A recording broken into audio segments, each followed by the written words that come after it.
everyone, like I promised last week, today is part 2 from Kristen Dalton Wolfe, who is Miss USA 2009 and also the founder of sheismore.com, an amazing online community.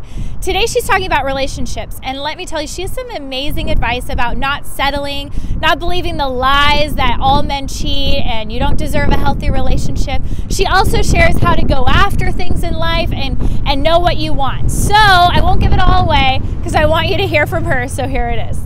I want to also ask you about relationships because I've met your husband. He's so nice. Yeah. And you guys seem like you have the most amazing relationship, and I know you write a lot about relationships. And what's sad to me is lately I've been hearing a lot about people just saying, from guys and girls, you know, guys are cheaters, everyone's cheating these days, let's just settle, you know, I'm just going to let my man do that because I know that he's going to do it anyway. And, you know, it's just kind of an interesting mindset, I feel like, and to me, because we both have great husbands, my heart breaks because I know that there are good guys out there. What would you say to everybody that's really feeling like I have to settle, I have to give myself up and whatever he wants to do?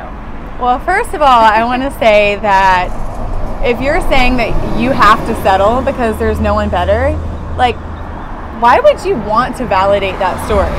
Why would you want to say to yourself, there's no one better, this is what I deserve, this is what I'm worth.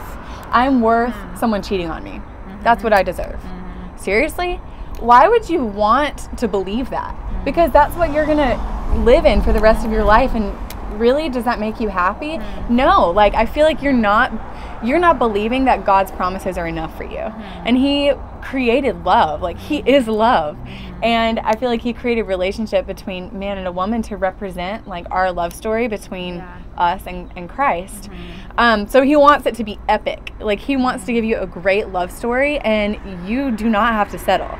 But on the same token, you are what you attract. So if you want a 10, you got to be a 10 yourself. Like, you can't expect a prince if you're not acting like a princess.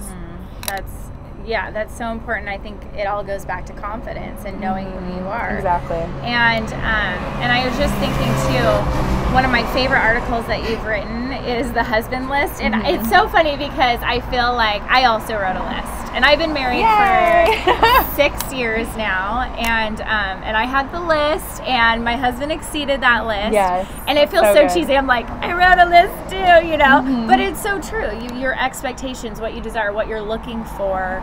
If you have that and you're strong in that, then that's what you're going to get. So can you just talk about the husband list and all that? What made you decide to make that list? Well, I was in a group where we were reading this book called Captivating, which is a book of healing for a woman's soul. And one of our assignments that week was to make a husband list, and we couldn't just be like generic, you know, like 10 items. It had to be like specific. Like it had to be specific down to like the little things. Like he enjoys, like, I don't know, coffee in the morning or something like that. You know, something that's really important to you that you want your partner in life to be on the same page with. And the reason why a list is so important, there's a lot of reasons, but one, it gives you a guideline. It gives you like a way to filter out the riffraff. You know, like filter out the cheater. Yeah, exactly. So you can go on like date number 1, date number 2, and be like, no, like these don't meet my standards. And it's not in a way that it's like legalistic or black and white, but it's protecting yourself. And it's like saying to yourself, like, I am worthy of a great love story. I'm worthy of an amazing husband, and that's what I deserve because I'm amazing, you know? And like, there's a difference in being like gracious, you know, and then just being an enabler. And I think when you're deciding on who you're going to partner the rest of your life with, like that is one of the most important decisions you'll ever make. Like you need to be wise about it because there's like, I can't remember where the quote comes from, but you are the average of the 5 people you surround yourself with, and your husband is like the one you're going to spend the most of your time with. So you have to be smart about who we marry. So I just want to ask you one last question, maybe 2 questions. The first one is I want to know what your advice is to the middle schooler that's getting ready to go into really formable years. and just wants to have that inner confidence. Okay, so for the 12-year-old, when I was 12, I actually made a vow to myself and to God that I wrote it out in a letter. I was like, I'm not going to drink, I'm not going to smoke, I'm not going to try drugs, and I'm going to stay sexually pure until I get married. And I sealed it up and addressed it to God, and that was like my vow. And after that, it was like done. There are no more questions asked. Like, I made the commitment, and that was it. And because of that, like, obviously, when you're going into middle school and high school, people are going to start partying. Your friends who might have been on the same page with you when you're 12 are going to fall off. One of the things that my mom told me was, like, your group of friends are like this size right now, but you're going to see them get smaller and smaller and smaller, just in terms of, like, being on the same page with morals and values. And that really helped me when I was in high school, because I was able to see it while it was happening and recognize that's what was happening, and not be like, and not feel like I needed to sell out for popularity. Yeah. Like, my dream to become Miss USA was way more important than being popular and being invited out to parties. So I would just say, like, know that God has placed a dream in your heart, and that dream is epic. It's really important. It's huge. But you're in charge of stewarding and nurturing that dream. So I would say, like, make a commitment to honor yourself and to honor that dream now, and don't feel like you have to sell out for popularity, because I promise you will thank yourself later when that dream comes to life. Yeah, really good. And so my second question is, I want to know, for the person that maybe is a college student or a little bit older than a college student, is feeling kind of hopeless because they've made some bad decisions, or maybe just life has happened to them. It's been hard. What would you say to that student? I would just say that there's always redemption, and you always have, every day is a chance for renewal and for restoration. It's completely up to you. Like, you can, and it all starts with your mind. It starts with your mindset and changing your thoughts.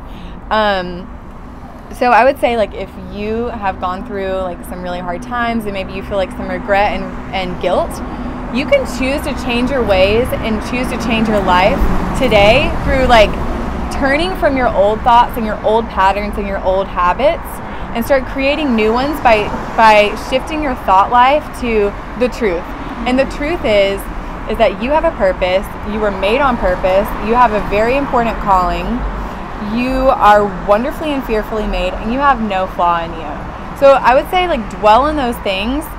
Literally, like, when you wake up in the morning, set your mind on the truth, and dwell on it throughout the day. And, like, whenever anything starts to come into your mind that bullies you or tells you that you're not good enough, or that you're not worthy of your dreams, or you're not worthy of greatness, take those thoughts captive immediately and shift them back and align them with what God says about you, which is that you are more than enough and that you're more than worthy. Awesome. Such good advice. Watch this over and over and over and over again. If you forget, or you're having a guy in your life that's trying to just get at you, watch the video over again. Anyways, I just want to thank you so much for hanging out with us here on the website. And you can also go to sheismore.com. Again, there's a link right below this video. Make sure you join that community. It's a fantastic one, full of inspiration and hope.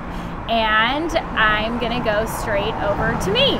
Okay, Yay! thank you so much. Bye. Bye. Kristen, thanks so much for sharing your insights, your inspiration, and all that you do.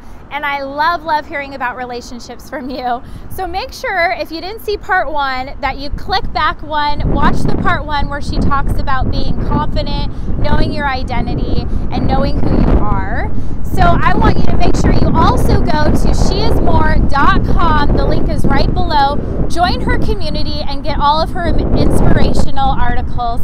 Thanks again, Kristen. You're the best. And we'll see you next week.